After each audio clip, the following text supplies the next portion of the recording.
મિત્રો કહેવાય છે ને કે ગુરુને માન છે ને હંમેશા એનો શિષ્ય બનાવતો હોય છે ને કાલે જે અભિષેક શર્માએ બેટિંગ કરી છે યાર 13 છક્કા 54 બોલમાં 135 રન।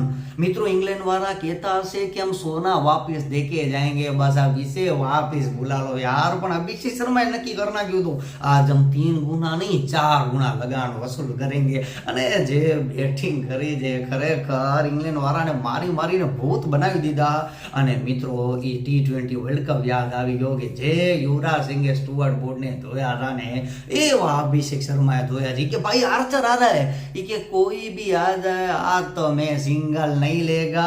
અને 6 અને 4 જ મારે છે સિંગલ અને ડોટ બોલ તો બહુ ઓછા દેખા છે, વધારે પડતા 6 અને 4 જ ભાઈ મારા છે। એવી ધુઆધાર બેટિંગ કરી છે ભારતનો લગભગ કોઈ એવો ક્રિકેટર નહીં હોય જે એના વખાણ ન કરે યાર।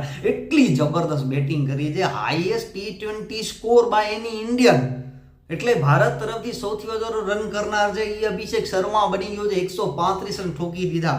ફાસ્ટેસ્ટ T20 બરાબર બાય એની ઇન્ડિયન એમાં એનું નામ આવી ગયું છે બીજા નંબરનો।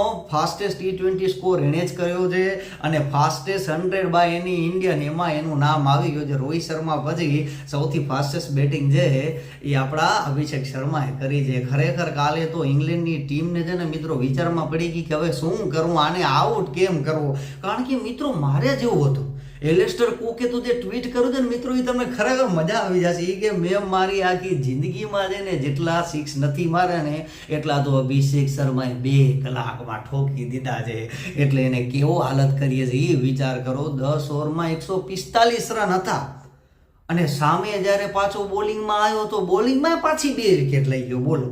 એટલે કાલ તો લાગે અભિષેક શર્માનો જ દિવસ હતો અને 97 રનમાં ઓલ આઉટ ઇંગ્લેન્ડની આવી ખરાબ હાલત છે ને આજ દી સુધી કોઈ નહીં કરી હોય જેવી ભારત વાળાએ કરી જો।